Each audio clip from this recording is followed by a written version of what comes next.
It's Tuesday, April 28th, and you're watching the Hammer Daily here on the Hammer Betting Network, presented by our good friends over at FanDuel. I'm your host for today, Jay Scooper, alongside my producer for the next hour a bit, Mike Bennett, working his way behind the boards, keeping things nice and smooth, nice and easy as we roll through a great episode for today. Before we even get into things, right off the top, TQ, what a guy, always putting the smile on my face. He said, "Afternoon, fellas. How is the hardest working crew in content creation today?" Hardest working crew. I don't know if I'd go that far, but I appreciate the kind words. Appreciate the chatters as always. Excited to get into a great show for you today. Because guess what? We have an absolutely loaded show for you today. Batting leadoff, I've got Drew Dinsick coming on. He's going to talk mostly Kentucky Derby stuff. I'm excited to get into it. I forgot to wear my Kentucky Derby shirt today. I'll wear it on Friday. Maybe I'll send Drew a picture wearing it, like watching the actual Derby itself. We're going to talk through that. And if there's a little bit of time left over, we're going to talk some NBA bets as well. After that, we got Kirk coming on. And he's coming on to not only talk WNBA, not only talk NBA, but to be shamed about his Rookie of the Year take, saying that there's no way Cooper Flagg can win. There's no way he should win. Well, he won. And I feel bad. I feel bad for the con bettors out there because I think I actually agree with Kirk. I think he was right that maybe Con should have won. And then finally, we close out the show. So, Money, some important games tonight in the NHL. Is this the last ride here for this Edmonton Oilers team? Are we going to see heads rolling on the floor if they lose to the Ducks 4-1 in their series? We're going to talk all that and more today on the show. Before we get into all that, last night, the Orlando Magic go up 3-1 in their series against the Detroit Pistons. And you know what? I feel bad for the people out there. A lot of people I respect like Detroit a lot in this series.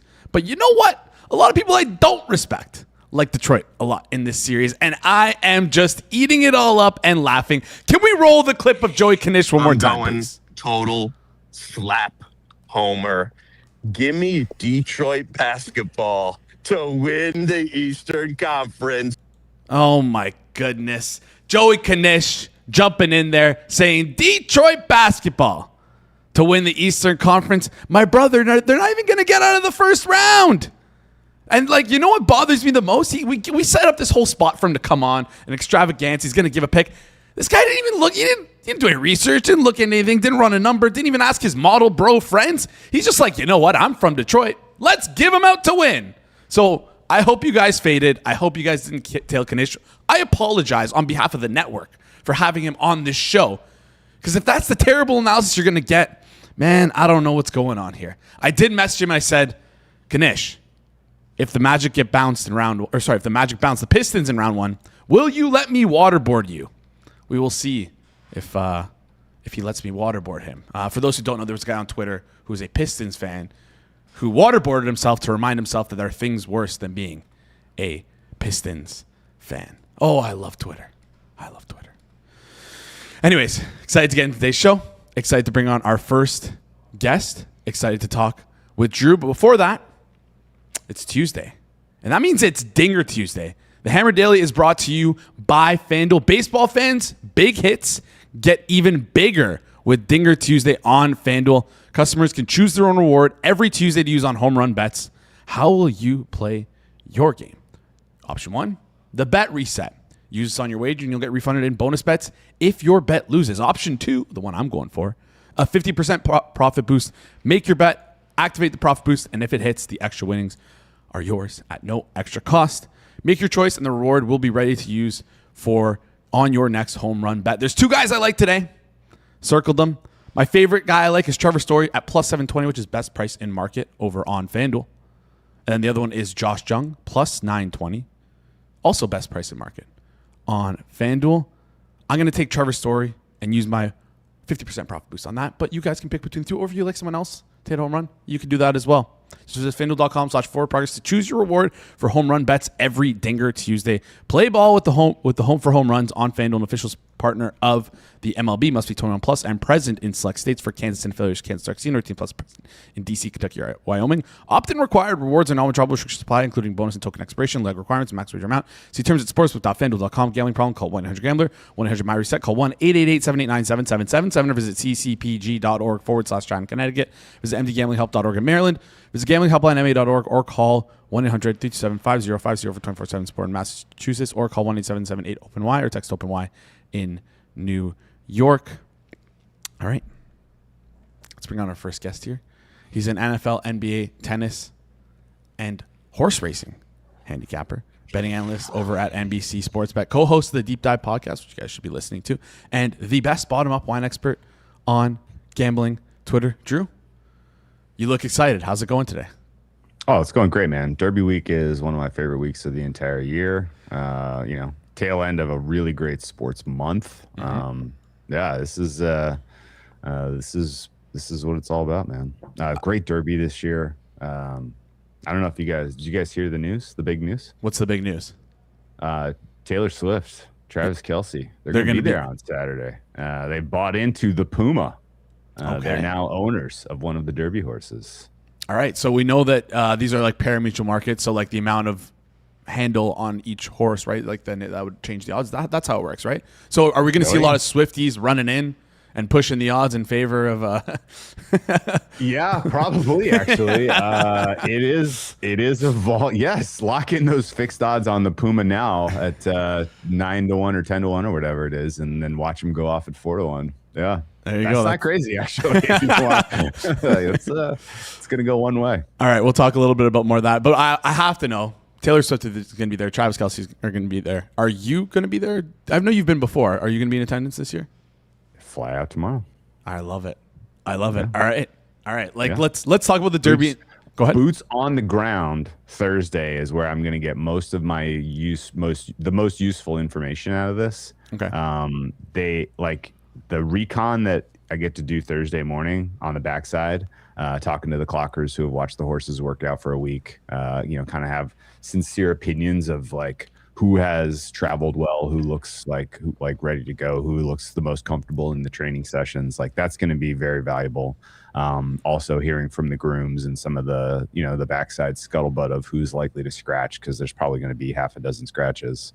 That's going to be the pretty valuable intel, and I'm very excited to go and get into the mix. It's gonna be great weather this year, nice and like a crisp 70 and sunny on Friday and Saturday. The Oaks looks amazing. The undercards are all unreal. This is like better than a Breeders' Cup kind of a meet in terms of quality of horses running. So this can be sick. Yeah, you talked about the Oaks. I know Dave Portnoy on Twitter, his horse, one of the horses that he owns is in the Oaks. So I don't know how he's going to do something great. Gray something? I don't know his name, but he's no. Lovely Gray. Lovely Gray. Probably runs last. All right.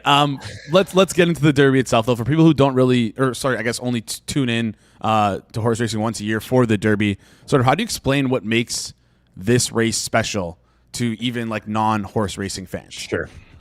So you've never seen any of these horses run the Kentucky Derby before, and that is by design. This is a race that is only allowed to be run by 3-year-olds. You're in your 3-year-old season. If you didn't know about horse racing, you turn 3 as a horse on January 1st, 3 years after you were foaled. So basically, like, it doesn't matter if your birthday was January, March, April, whatever. You turn 3 at the beginning of the year. And most horses start to actually, accrue race, race results and money in their 2-year-old year, and then carry that into their 3-year-old year, where they kind of get to adult horse body, right? And so there's all kinds of uncertainty of like, well, who is going to be the best of these horses? This is the start of their careers. This is their breakout campaign. And it's the purse is obviously phenomenal. Mm-hmm. The kind of meaningfulness is phenomenal, not just for the horses themselves, but for the sires of the horses, for the like the entire bloodstock community. Like, this result matters a ton, and it will it will shape how horse breeding and horse racing kind of changes going forward based on the results of this one. And then the race itself is 20 horse field is huge. Like it's unusually large. Typically, like the kind of premier races, maybe there's 10 horses. This is double that. So having 20 horses on the track at once is ridiculous. There are 150,000 people at Churchill Downs for the race itself, which is, again, ridiculous. Like, that many people kind of screaming, and the horses trying to run who are a little bit inexperienced is always kind of a wild card. And then the final kind of handicapping aspect to this is these horses have never run against each other. They've kind of competed in pods geographically, not just around the country, but around the world. And then they all come together, like the best of each pod comes to the Derby to compete. So it's kind of like in college football, like you've seen the SEC play the SEC and the Big Ten play the Big Ten. Now they're, coming together, and in one shot, you're going to get the chance to see who is the best of those. So, that element to the handicap is huge because you can basically sort of say, hey, this group of California horses this year was unimpressive. This group of Florida horses this year was extremely impressive. Therefore, you can kind of build out your exotic wager based on kind of the thesis that the Florida horses are going to ultimately rise to the top here. And then the exotics of trying to hit a superfecta in a horse where there's 20 runners is the white whale of gambling. All right, we'll get into your superfecta if you have one towards the end of the show. Let's talk about the field itself, though. Renegade, 4-1 favorite. I've read that post one is historically is a tough position to be in. Also, we got Further Ado, Commandment 6-1. Talk us through what you make of the top of the board here. If there's anything you like. Sure. So Renegade is the easiest toss of all, not just because of the one post, but because there's a lot of questions swirling about his health. He did not come out of the Arkansas Derby especially well in terms of just physical form, and he has not looked good in the early going as far as kind of getting acclimated to the track here. Decent chance that he scratches. The vets scratch him. No chance that the connections pull him. They're gonna do everything they can to try to get him out there. The kind of the intrigue and the interest around Renegade is it's world-class connections, right? The Rapoli stables, the Todd Pletcher is the trainer, Irad Ortiz Jr. as the jockey. Can't beat that trio in terms of just the starting point for quality of a horse, but he doesn't look like he is ready to run his best race of his career. And he's a horse that you kind of keep an eye on in the summer and the fall, I think, as opposed to really making him much of a mark in the Triple Crown. The one post is bad. Historically, it's bad because back in the day, they used to have, in order to get 20 horses lined up in a gate, they had this gigantic monster of a contraption that had like a big bend in the middle, and it was so wide that when you broke from the one gate, you weren't even running towards the track, you were pointing directly at the rail. And so it was like you had to brake perfectly and then get turned and get out ahead of so basically it took strategy out of the picture for you as the jockey. You had to go. And you had to get on the lead. And if you didn't, then you were just kind of stuck running into the rail, right? Combine that with 20 horses who are all crashing down trying to get to the rail, right? And you're toast. And so it's a nightmare draw. They have made improvements to the gate to where you're not coming out pointing directly at the rail anymore, which is good for not killing horses. But in general, it's still a tough place to be for Renegade. He is a dead nut closer anyway. So it's not like he wants the lead. But if they run him, he's going to pretty much break out of the gate and then have to stop and let the entire race get in front of him and then find speed after that. And I think that's going to be tough. So he's an easy toss. The other favorites you mentioned, 18 Further Ado. Set aside the Taylor Swift effect on the Puma. My guess is that Further Ado would be your favorite on race day, because his last race in the Bluegrass Stakes was the fastest that any horse in this field has run at all in their entire lives. Problem is it was so fast that you kind of expect regression typically from that, that it was an over performance. All right. And so he doesn't really have much more to go in terms of progression. He can kind of only regress from that. And if he regresses at all in a field this talented, he's not going to win. So Further Ado for me is going to be a toss. The last horse you mentioned, Commandment. He's part of that Florida contingent, right? So if you're with me and you're tossing Renegade and you're tossing Further Ado for the reasons mentioned, the best horses left in this field are the three that ran the Florida Derby. That's Commandment, the Puma, and Chief Wallaby. Those three horses were extremely close in that race.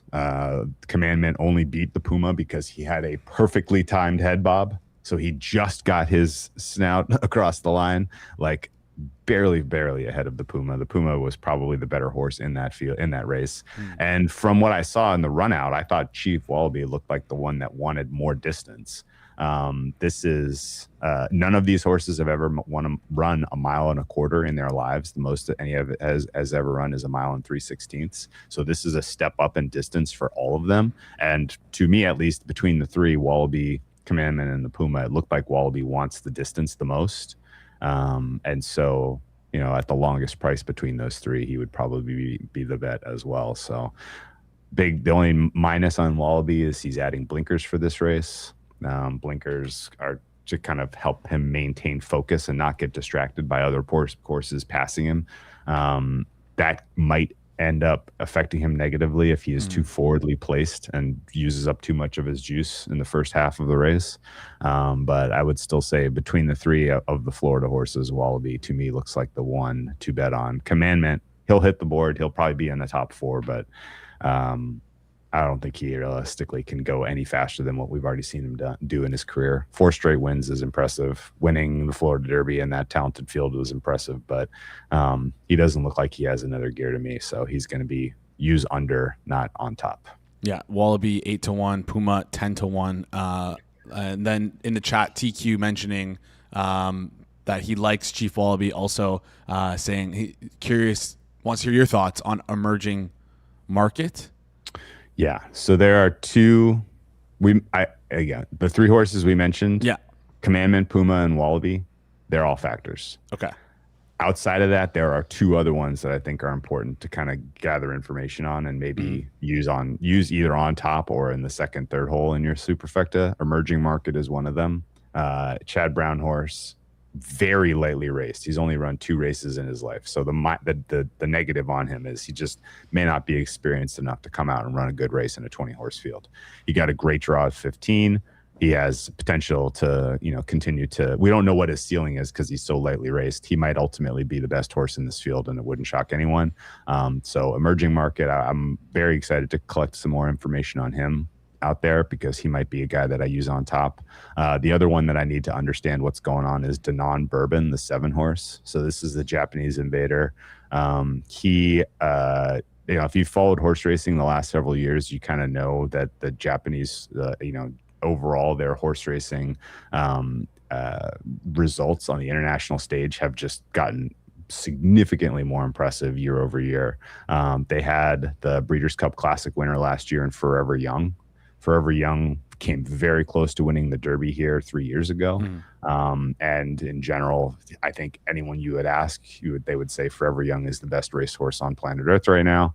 Danon Bourbon absolutely crushed Forever Young's warm-up race times in Japan on the same tracks and same distances. He's going like 2-3 seconds faster than Forever Young in these races. And so that's like an eyebrow raiser because it's like, holy smokes, like these aren't fields of, especially, we don't know anything about the fields, the quality of the fields. There's questions about the quality of the track. He has questions about shipping to America is a tough thing for a horse. He goes through quarantine, gets like a long van ride from Chicago. It's hard on the horse to do this kind of travel, especially when they're this young and inexperienced. But there's absolutely a world where Danon Bourbon is just a monster and romps. And I think the price point of 20-1 is intriguing for that. So that's the first questions I'm going to ask. I want to hear from the people who have been out there and seeing how he's acclimating to being in Kentucky. He was born here. He was bred in Lexington, so it's not like he's totally unfamiliar with the area. But I would like to hear that there are no ill effects of the travel and quarantine before getting super involved. But his times are eyebrow raising when you compare him to Forever Young, who we now know is the best racehorse on earth. Okay, so I'm going to be shooting you a text when, like Thursday or Friday, asking what's the word on Bourbon. Yeah. Thursday morning, middle of the day, I'll have collected most of them. All right, I love it. And I'm sure you'll tweet it out to your followers at @whale_capper.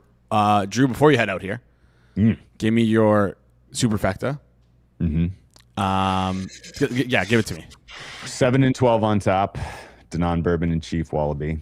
I got to use 7-12 underneath with emerging market 15. So 7-12 over 7-12, 15.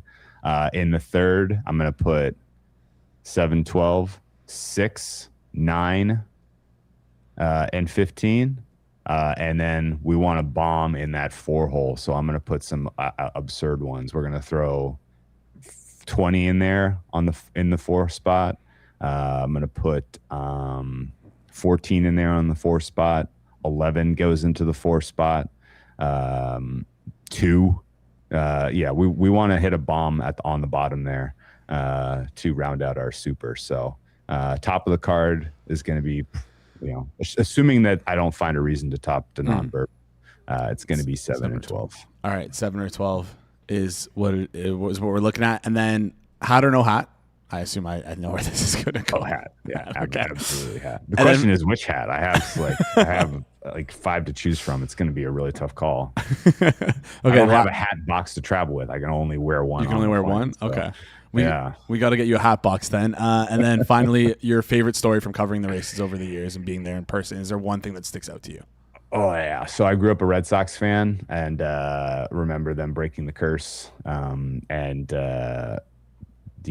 ran into Jacoby Ellsbury and Dustin Pedroia there one year on the day of the Derby. I was hanging out in the part of the park where they had a suite. And there's an hour and 20 minutes to kill before the Derby goes off, because they do the TV broadcast does all the pomp and circumstance and walks all the horses out with the families and stuff. And so we had an hour and 20 minutes to kill and we're just shooting the shit. And I had my notes out and I was building my superfecta. And if you don't already know it, you build it like a triangle, right? And you have, you put more and more legs, you build like a pyramid, right?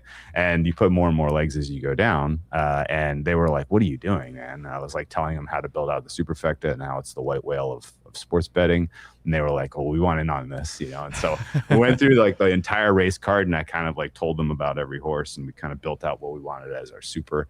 The great Mike Somish had twisted my arm to bet Mage that year on top. And so I was just whatever we do, we got to make sure we keep Mage on top. And then they were like, okay, well, how do we bet this now? And I was like, well, we got to go wait in line for the kiosk. And they're like, we have a kiosk in our suite. And I was like, all right, let's go. And so their wives were in there just absolutely mean mugging me. I can't believe you're teaching them how to do this. You better not be losing their money. What the hell is going on here? And, punching in all of our tickets. And then we go and watch the race and Mage won. And they just went, we just went absolutely nuts. I think off the top of my head, Mage won at 18-1 or something like that. So paid for the suite and everything, and everybody was happy. Great times. That's incredible. The wives were a lot happier after that, I'm sure.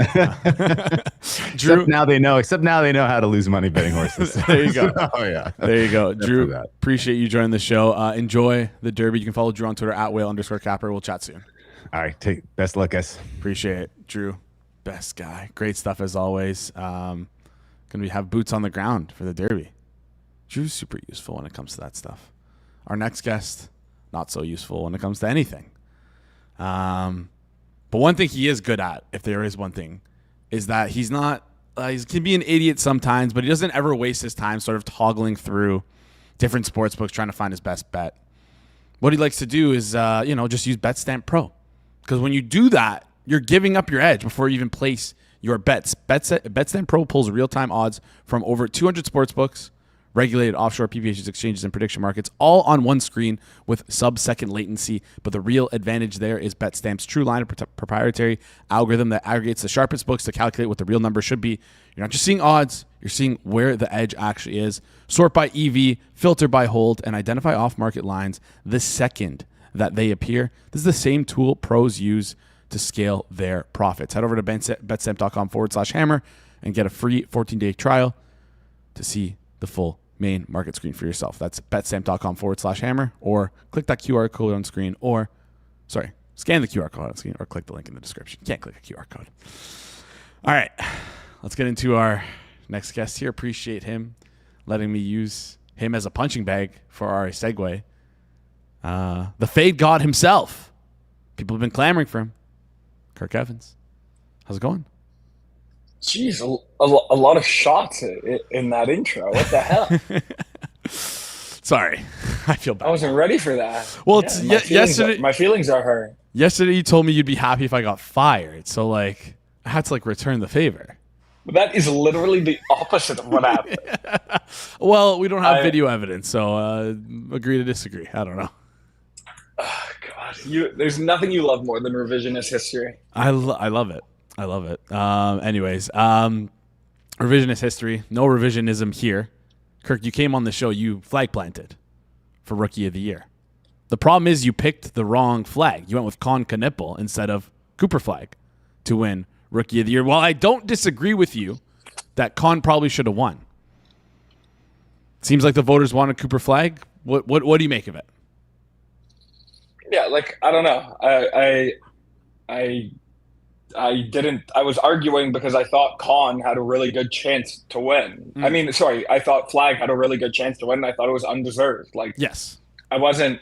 The fact that people voted for Flagg doesn't change what I thought at all. I think it was a really bad vote. Whatever, we can just make the award the best prospect award if we want. Let's just change the name. I don't really get why they even play the games if you're just going to give it to the guy who's the best prospect going forward. Con had a better year. He contributed much more. It was a shitty decision, but these voters have been making shitty decisions. Jalen Duren. I didn't even go on about Jalen Duren. What the heck? How did Nikhil Alexander-Walker win most improved over Jalen Duren? What are we even talking about? Look, the awards voters just make really, really bad choices, and typically over time, look, no one really cares that much about these ones, to be fair, but the Marcus Smart Defensive Player of the Year, if you voted for Marcus Smart Defensive Player of the Year, you are known as an idiot for all of eternity. So it's on them. It's on their soul. The basketball gods will look down on them poorly. Yeah, basketball gods definitely will look down on them poorly. I don't know if we have any markets for in-season awards still up, because someone in the chat, Derek, is asking if Missoula still has a chance to win Coach of the Year after trashing the award. Or is it's over. Missoula won. Oh, Missoula won. Not officially, but I think he's trading at 95%. Oh, wow. Kalshi. Okay, so yeah, Missoula does have a chance after trashing the award. Does Joe Missoula have a chance? He's only trading at 97 cents. Listen. I would say he maybe has a shot. Okay, maybe he has a shot here. I was really hoping for the Bickerstaff, what's his name, Dwayne Casey picture. Where you get destroyed in the first round, and then just picture of you with Coach of the Year. Speaking of getting destroyed in the first round, the Orlando Magic and Detroit Pistons series. Let's talk about it. Last night, Magic with another strong win. I know you are a Detroit Pistons backer-ish in terms of them to win the East. That's more so of a fade of the Celtics. I wouldn't say that. No? I have a good amount of Pistons futures. To be fair, I think it was mostly when Cade was out, and I thought it was very obvious he was going to be back for round one, and the price just got really long. But they're in a lot of trouble. There's no doubt about that. What seems to be their main problem here? Is it Jalen Duren, who you mentioned had a great year this year, but seems like he has been playing that great in the playoffs, got absolutely posterized last night. They're plus 220 to win the series still. Give me a diagnosis on their issues and if they can solve it by next game. Yeah, I would say that the biggest issue is that Orlando's a really good basketball team, and they were projected to be to start the year, and then they were hurt, and things just kind of didn't go well, and it seems like they just kind of found themselves at the right time. If you look at these two rosters, Orlando is projected to win more games to start the year. Obviously, you don't want to base what happened a series price on what they were supposed to be preseason, but Orlando's just a really solid team. They're a really, really good 8 seed. They were hurt for a lot of the year.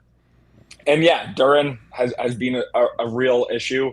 I don't know if he's going to, but he probably should have made All NBA this year. he was definitely a top 20 player in the league this year, and he's just having a really, really bad series. Orlando for the last 3 years has been a very, very good team at defending centers, and Duran is massive and insanely physical, and Orlando is a big, really physical team, and he's just having a hard time dealing with it. Cade is also just not having a very good series as well. He's turning the ball over a ton. So yeah, I think the talent Detroit is an unusually under talented 1 seed. Orlando is an unusually very talented 8 seed. And it's just the teams aren't that different. It's not, obviously it's going to be an upset if Orlando wins this series, but OKC was going off as 17.5-point favorites game 1 against Phoenix.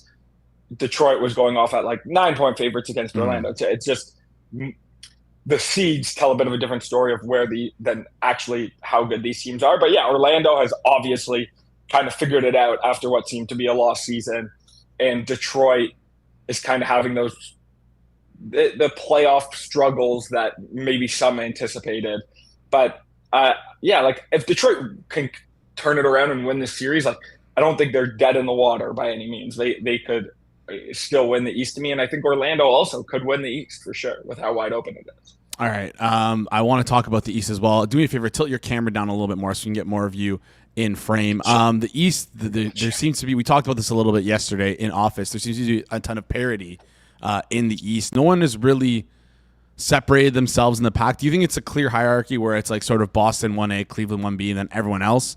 Or is the East a lot more open? Do you think that the Magic, like you mentioned here, just thinking off the top of my head, do you think there's a chance for them to go on a little bit of a sneaky run here, similar to what we saw the Heat do? I think it was it 2 years ago or 3 years ago? Talk me through what you think about the parity in the East.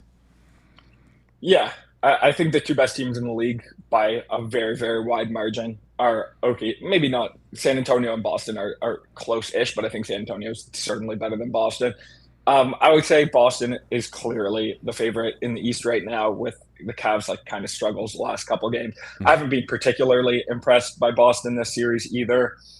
I think any of the 5 teams, even Atlanta, it wouldn't stun me if they came out of the East as well. I just don't think. I think there's a lot of parity in the East, like you said. I don't think any of these teams are so much better. I think Boston's clearly the best team. I think Cleveland's clearly the second best team. I would say the Knicks and Detroit are pretty close as well, but it's not like a normal conference that we've been used to over the last even 30 years of the NBA, where most of the time there are teams that are just clearly better. It's much more flat than a typical year.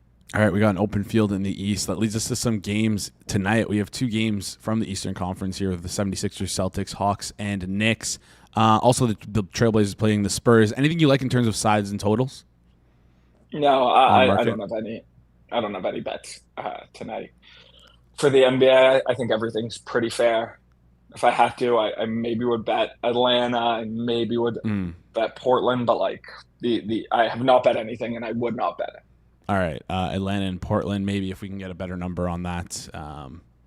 People want to fade you, Kirk. I don't know. I'm just trying to do some work for the people here. Anyways, no fades for the people tonight. Let's flip over and talk some WNBA before you head out here, because the season's almost underway. And when it comes time to NBA, NHL playoffs, there start to be so few and far things to bet on, I guess, and to I don't want to withdraw money from my account. I want to leave my stuff in there, and I want to use it on futures. So I feel like the WNBA and the futures market is a really good time to sort of park your money and find some plus EV stuff. So let's talk that. You wanted to start with the Coach of the Year.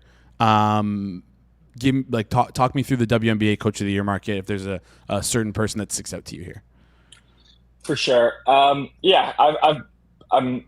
I don't have any NBA plays because I've actually been spending most of my time focusing on the W the last week. For Coach of the Year, I think Chris DeMarco is very clearly should be the favorite for this award. He's plus 600 at FanDuel. He's the Liberty new coach. The Liberty are just by far the best team in the W. I think past them, the league is actually quite flat, and we could see, them having 35, 36 wins and no one else being even in the 30s. And typically, even though last year it did go to Natalie Nakaze, who was the Valkyries coach at like 22, 23 wins, normally the winner of this award is like a top seed similar to the NBA.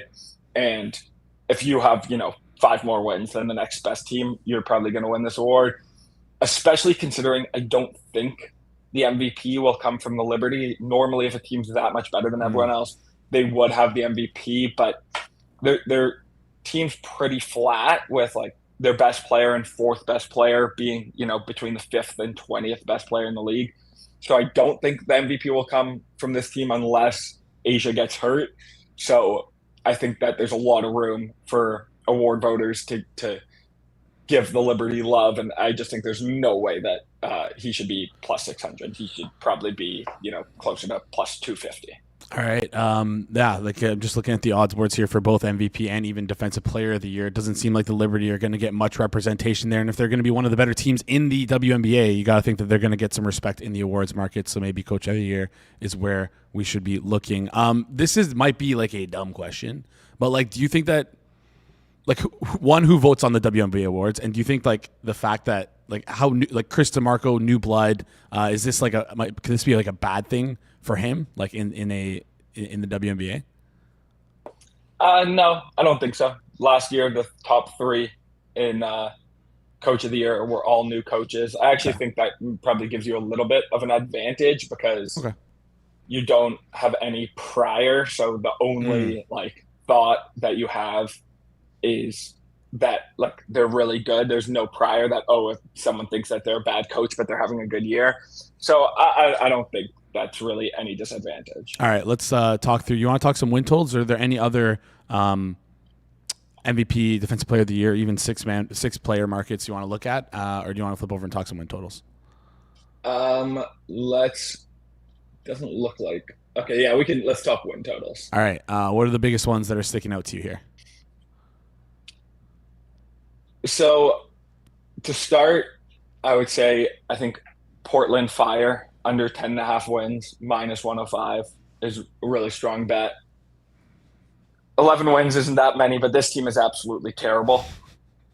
Like this is one of the worst rosters in the W. I think it's probably getting propped up a little bit because of what Golden State was able to do last year. But I don't, like, based on every single thing that Portland has done, I do not think they have any interest in winning. I think they pretty clearly see that their path to getting good is to suck for a little bit and get a top pick. And I actually think that makes a lot of sense from Portland.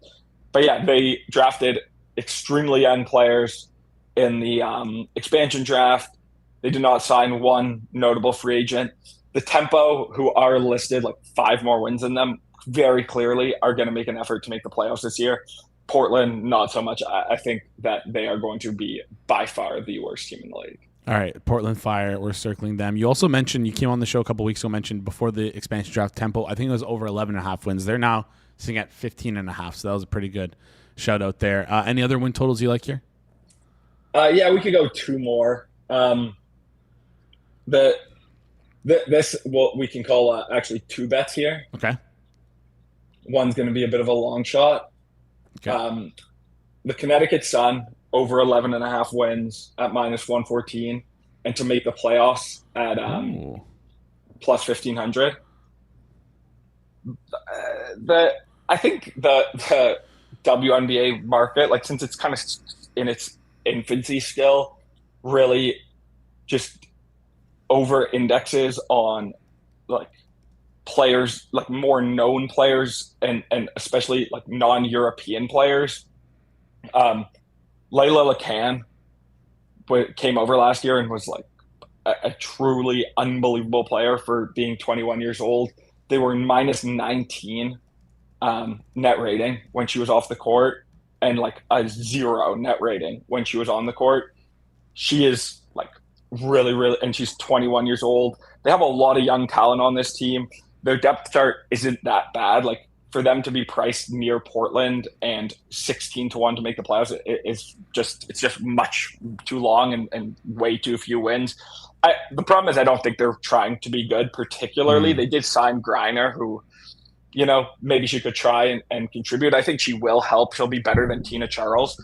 But yeah, I think this is way over-indexed on last year where they were really bad. But even to end the year, they were not getting priced as like an 11.5 win team. They started playing a lot better. They have a lot of age-based improvement. They had like 6 rookies who are now going to all be sophomores. So yeah, I just don't think that this team is nearly as bad as Portland. I think they're much closer to like the next group of teams, the Torontos, Seattle, Washington, and those teams are getting priced like 4 to 7 wins more than them. So yeah, I think Connecticut to make the playoffs and over 11.5 wins, very good. Connecticut to make the playoffs 15 to 1, over 11.5 wins, -114. Also to note, this is their last season in Connecticut before they move to, I think it's Houston. So maybe like a little bit of bit of magic. Yeah, a little bit of magic sprinkled in there. It's the last ride. Maybe they get like a little bit of a home court bump because it's their last season in Connecticut. Who knows? Maybe we can get some magic there for Connecticut Sun. 15 to 1. Got a nice ring to it. Before you head out here, Commissioner's Cup, any interest there? WNBA final winner. Someone's asking for your price on the Liberty to win the championship. Anything you have for that? Yeah, I think Liberty plus 220 is a good bet here. They're a lot better than the rest of the pack. Like I said, I would imagine assuming no injuries by the playoff, they'll probably be a minus to win. Is this like OKC territory? Yeah. Yeah, a very, very similar bet, in my opinion. All right. Sounds good. All right. Kirk, appreciate you joining the show. We'll see you on here Thursday. Absolutely. Oh, you're a dog. You're locked in now. Kirk, appreciate you. You can follow Kirk on Twitter at Kirk Evans with a big 0 at the end. That's his ROI. No, I'm kidding. That's a joke. Kirk, appreciate you. We'll chat soon. Later. Awesome stuff there from Kirk as well. Listen, I like Kirk. I get to see him every week in office, so I could take those jabs. I'll message him after. Maybe I'll buy him a coffee. I still actually owe him a Starbucks order, but like, I don't know. Maybe I just got to Uber Eats deliver it to him. I don't know what to do because he never wants it whenever we're in office. It's gonna be cold by the time I get it. So okay, whatever you say. Anyways, appreciate you guys tuning in so far. Do us a favor, smash the like button if you've been enjoying the stream so far. It goes a long way for us here on the channel. Let's get into our third and final guest here, Mr. So Money Sports. He was close to retiring at the start of the playoffs, but now things are like I feel we got to figure this out here. So Money. All right, let's bring him on though. So Money, do you have headphones? Because I can hear myself. I don't know if you can maybe lower the volume a little bit here. Oh, So Money can't hear me. All right. Well, we can hear So Money. Yeah, we can hear So Money. Let's bring him on up. So Money. Let's figure this out. I can't hear anything back. You can't hear anything. He can't hear us. Oh, interesting. We'll try and get this solved. Maybe message So Money on the side here. We're going to talk a lot about NHL right now. I think my camera's fine. I mean, my microphone's fine. I can't hear anything back though. Yeah, maybe message So Money behind the scenes and work it out with him. But yeah, we got a lot to talk about here. Pens, have they flipped the series? What the hell's going on? Flyers, you had it in the bag, up 3-0, and then 2 games in a row for these pesky Pittsburgh Penguins. Sidney Crosby has the opportunity to do something incredible. I don't think a team has ever come back in the first round down 3-0 to win. So, or no, wait, did the Kings do that? No, I think they were down 3-1. Also, Vegas Golden Knights. I don't know. Did you guys stay up for that double OT? I did. I'm kind of regretting it. That was a tough one as well. Yeah, excited to get into things. So Money, can you hear us? All right. We're going to try and work on So Money in just a second here. Why don't we flip the segments around? Since we just had WNBA, let's flip to the dog of the day for you from me today. Talked a little bit about WNBA earlier today with Kirk Evans a couple minutes ago. And we noticed on FanDuel, these preseason prices, you can finally find some good inverse correlation here to get some better prices on teams to win the championship or teams to reach the finals. So what I did, I looked at some teams that might struggle in the regular season, but make the playoffs and maybe go on a run. Minnesota Lynx is that team for me. Nafisa Collier is injured, hurt this year, hurt for majority of the season. So we're going to take the Lynx under 26.5 wins, and we're going to pair that with the Lynx to reach the finals in 2026. And we are going to get that at 23-1. That's the best way to do it. If you like any other win totals, or if you like any other teams to win the championship there and you want to pair it with their win total under, you can usually find some good negative correlation here on FanDuel. Yeah. Curious to hear your thoughts on, is he good to go now? You can hear us? Okay, sweet. We got so money in. Dog of the day, Minnesota Lynx, under 26.5 regular season wins paired with Lynx to reach the finals. You can get that at 23-1 over on FanDuel. All right. So money. Let's get right into things. It's minus 2,000 cashes on So Money having tech issues. So Money, how's it going? I'm good. And I went so long doing so well with that too, and then just I don't know, man. We thought you had it figured out by now, but it seems like, did you have to sell some equipment off after the Kings lost here? Yeah, pretty much. I'm kidding. I feel bad. I shouldn't make that joke. I'm sorry, So Money. I'm sorry. Let's get right into things here. Last night there were two games in the NHL. Pesky Pens. Is that what we're calling them now? Yeah. They beat the Flyers 3-2 in the series. Sidney Crosby has some opportunity to do something special here. Reverse sweep the Philadelphia Flyers. Do you think, 2 games left in this series, do you think Pittsburgh's live in the series? How do you feel like the first 3 games have compared to the last 2 games of the series here in terms of form from Pittsburgh and Philly? Yeah, so we kind of started seeing it at the end of Game 3, where Pittsburgh was starting to get a little bit more offense going. I'm a little bit surprised because I thought that that the way that Philadelphia was playing defensively, I didn't see how Pittsburgh would be able to break through from that. But I mean, they're starting to generate more offensively, and they're getting better. I won't say better goaltending right now, but timely goaltending. And we all know about Sheloff too, though, right? The kid's a gamer. We saw him in Vancouver, third string goalie, almost pull off a Game 7 against Edmonton. We've seen him play with Latvia.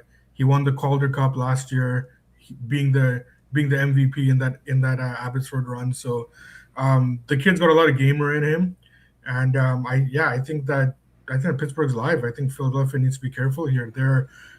It's one thing to play defensively when you're in front, when you're a front runner, but once you start chasing and it's time to ramp it up offensively, it's really hard to turn that turn that switch on.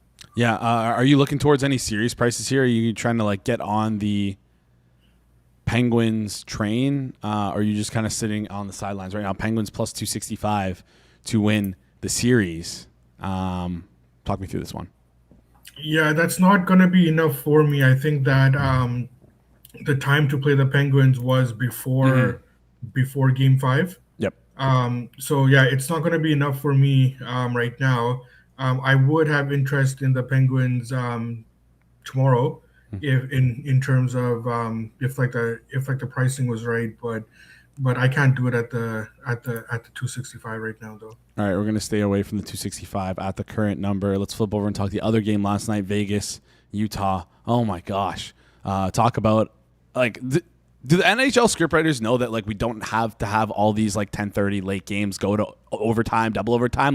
We're good. We can just watch. It could just be a normal game, you know? You don't have to pretend to end the game with an offside and then nope, goal called back. Time to go to double overtime here. What did you make of that game? Vegas seems to sort of when they're not shooting themselves in the foot, they seem to play well, but it feels like so many times, so often they shoot themselves in the foot here. They're currently minus 164 to win the series, which has now effectively become a 3-game series. Anything you like in this series? What's your biggest takeaway from that game last night? So my biggest takeaway is that both games in Utah now, I thought that Vegas looked good. Mm. For the most part, even yesterday, I think that, like you said, they just shot themselves in the foot. They started off that game so well, got a lead, and then they just let it get away, right? Um, so I think that Vegas is fine in this series. There's nothing for me to think that they're not going to win this series. I think that Utah just doesn't have enough right now to match Vegas's A game, and I think that once that's the way that they started the game too, and I think that Utah does have enough there to get to that point. In terms of the pricing of the series, nothing for me there either. I think that you would expect Vegas to win the series, and it's priced accordingly. You could make a case that it might be a little bit short. I think that at minus 160, 164, minus 165. Yeah, you could make the case it's a little bit short considering how well Vegas played in Utah, and they really should have probably won both games. But yeah, I'm gonna pass on that right now. I would still need it just a little bit cheaper than that. All right, we're 164, just on the fringe there. Can't get it over the line. Let's talk about the games for tonight. Let's rattle through them. Buffalo Sabres taking on the Boston Bruins. It's their opportunity to win their first playoff series, and what is it, like? God knows how long. I should have looked up how long it's been. I want to say like 18 years. Right now on FanDuel, the price in that game is Buffalo minus 164 at home. Totals at 6, juice towards the under minus 118. Does this series go one more game, or is Buffalo able to close it out at home? Well, you would think there would be some response in Boston, and the other thing that concerns me about Buffalo is that it's really hard to win that fourth game as a younger team, right? So there's that. It's a little bit subjective though because of how good Buffalo has looked. So I mean, I'm not going to put too much stock into that right now. But in terms of the pricing for this game, if you think that that based on the way that Buffalo looks, that they're going to win this series, you're already paying that premium for that. So I think that it's a little bit too high on Buffalo, but at the same time, I'm not really interested in getting after Boston here. One thing I do like, and I did play in this game, is the under 6. I do like it up to minus 120, and you would expect Boston to respond defensively. I mean, they gave up 6 goals, and like that's not really the way that they play this, the way that they want to play this game. And Buffalo is not wanting to play that game either. So I think that both teams get back to a more defensive game. You also have to remember too that game, the game 4, got away early from Boston as well. So I mean, there's a lot of score effects there as well. So I wouldn't. I do still view this series as a under series, and I think that we'll see Boston respond defensively. So I did play the under 6 there. Under 6 right now, minus 118 at FanDuel. There's 116s out there, but it seems like we're starting to get 5.5s. Like there are 5.5s out there. We'll see where that eventually moves to. Yeah, under series feels about right. Hopefully last game we can get a better price. Because of last game we get that better price on the under. Also, the response from, was it Charlie McAvoy calling out his team, is like, if we don't have a response to this is just absolutely fucking pathetic. If that's not a guy calling you out, I don't know what is. So maybe we see a little bit more from this Boston Bruins team. Let's move over to what has been, like, honestly, one of the more enjoyable back and forth series. They've all been great series, but like this Minnesota-Dallas series has been so much fun to watch, just based on the quality of team and how tight it's been. Series price right now, again, in a 3-game series is like, I think Dallas is like minus 118. Minnesota's like minus 102. Game right now, Dallas at home minus 128. Totals at 5.5, juice towards the over. Talk me through this game tonight, and if you like anything in the series. Yeah, so I did play Minnesota tonight. I like them down to plus 110, and I do think that Minnesota is getting healthier. Zuccarello is listed as a game time. I think that he's going to play, and I think that Trenton is going to play as well. Rupe is still not ready to go. I think Dallas is dealing with some injuries there as well. So the way that Minnesota played in Minnesota, I think that they didn't play poorly, but they were also a little bit lucky. They did deserve to lose that overtime game that they lost.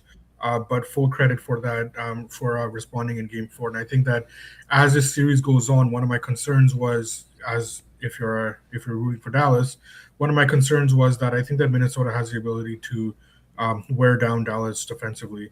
And I think that as the series goes on, we're starting to see that pressure on Dallas's defense. And at some point, I don't think that it's going to hold up the way that you would have expected if they were fully healthy. So I do like Minnesota here, and I think that they probably win the next game as well. All right, Minnesota. So would you take that series handicap of -1.5, I believe, which is around plus 286? Is that something you'd be looking at, or would you rather just kind of roll over the plus 115, 110 into what probably will be like a -110 next game? Yeah, I would roll that over, because when you combine those two, it's going to be higher than the plus 2. Yeah. All right, makes perfect sense here. Last game we have on the board is Anaheim and Edmonton. This is the last chance for Edmonton. Anaheim's kind of been outplaying them in this series. Just like such a shock to see. Total right now in the game is at 7. Juice towards the under, -114. We've seen this one creep up as well. I believe it opened up at the 6.5 mark. Obviously, juice towards the over. And then on the money line here, Edmonton is -172. So a couple things I want to talk about. One, get to this game first, but then two, I'm always checking the awards markets, the futures markets, Conn Smythe odds in particular. I don't think we've ever seen this from Connor McDavid. 60-1 to win the Conn Smythe, and I know their back is against the wall, but they were he was 23-1 yesterday, and they didn't even play a game. So curious why that ended up slipping as much as it did here. Talk me through this game. Talk me through if there's any interest in Edmonton to win the Stanley Cup, win the West, or Connor McDavid to win the Conn Smythe Trophy. Let's start with the game, though. Yeah, I mean, obviously McDavid is hurt. They're not getting timely goaltending again, and they're just getting outplayed on the rush. I think that Anaheim, the way that they've come into the series with kind of nothing to lose, and they're just pushing it through the neutral zone, and the Oilers really have no response to that, and they just can't hold any leads. So I think it's tough going here for the Oilers. We have seen them respond before, so I'm not going to say that they're dead. But I don't know how at this price, based on how the last 4 games have gone, where even in Anaheim's loss, they probably should have won that game. I think that I just don't see how you can lay this number on Edmonton right now based on what we've seen and what Anaheim has been able to do with Connor McDavid clearly not healthy. Mm-hmm. In terms of betting Anaheim, probably need a little bit more, but I'm leaning more towards that way more than anything else. I'm not there yet, but I would have a really, really tough time laying this number with the Oilers right now. Yeah, we could see the number just on Twitter that McDavid's not on the ice. I doubt that he doesn't play. Like, it's just this is like a more. Oh, he'll play. He'll definitely play. Yeah, and I'm just wondering maybe if there was any factoring of that into the market of like maybe like a 10% chance that he doesn't play, where maybe you get a either it's been priced in already. It doesn't seem like it because of the move, or maybe we get some more murmurs of him not playing, and just be careful if that price dips down, because I think he's going to play, so it'll definitely shoot back up if you're looking to bet on Edmonton. So you're not interested in any Conn Smythe 60-1 on McDavid, which is like kind of crazy considering one, he always has equity. Like, I don't want to say he always has equity even if he doesn't win. The start of the playoffs is like a massive hit. He is injured, but like 60-1 when Edmonton is 35-1 to win the cup, which also I don't think is that good of a price either. But still, like, that just the math's not math in here. 60-1, you wouldn't click that? Not right now. No, it's really tempting, and I get it. But my opinion would be different if I felt that this series was closer, and if the Oilers weren't. I mean, there's like.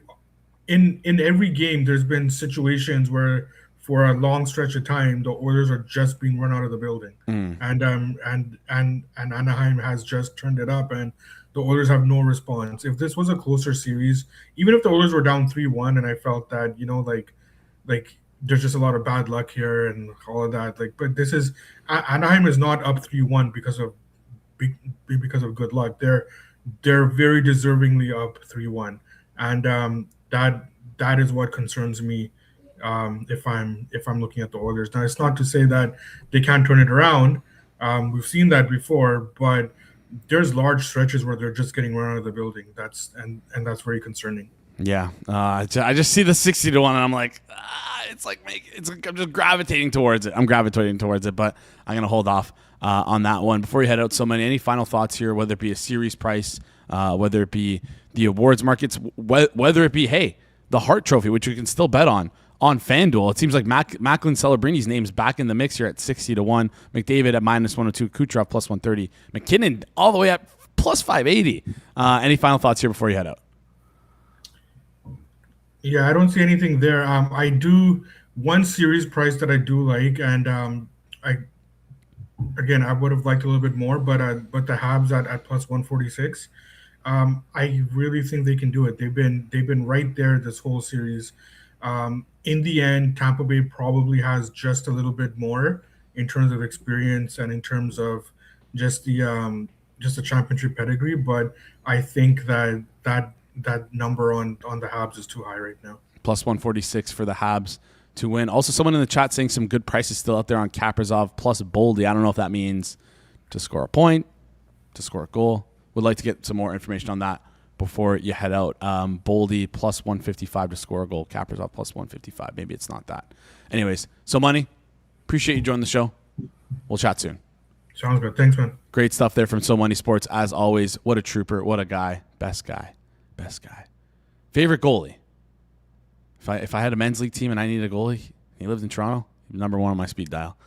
Anyways, some good prices out there for Kaprizov and Boldy to win the Conn Smythe. Okay, interesting.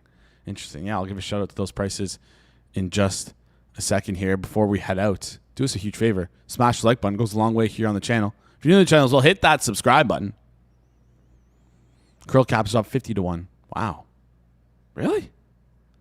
Kaprizov 50-1, Boldy 80-1. Those are some fun prices. Smash the like button. Hit that subscribe button. Comment down below. Let us know what you're betting tonight, if anything at all. You got any futures in the pocket that you want to share with us? Please do so, because I always love adding to my future portfolio. It's always helpful if you guys let me know what you like in the comment section down below. If you're listening on audio form, don't forget to rate and review the show. It goes a long way, whether it be on Spotify or Apple Podcasts. And that's it. That wraps up today's show. Shout out to our good friends, So Money. Shout out to Drew. Shout out to Kirk. Shout out to Mike, working his way behind the board. Shout out to you guys as well for keeping things on the track and enjoying the show and being with me throughout the entire show. Really appreciate you guys tuning in. All right. That's it. That wraps up today's show. I'm Jason Cooper. This has been the Tuesday, April 28th edition of the Hammer Daily here on the Hammer Bang Network, presented by our good friends over at FanDuel. We will see you guys right here tomorrow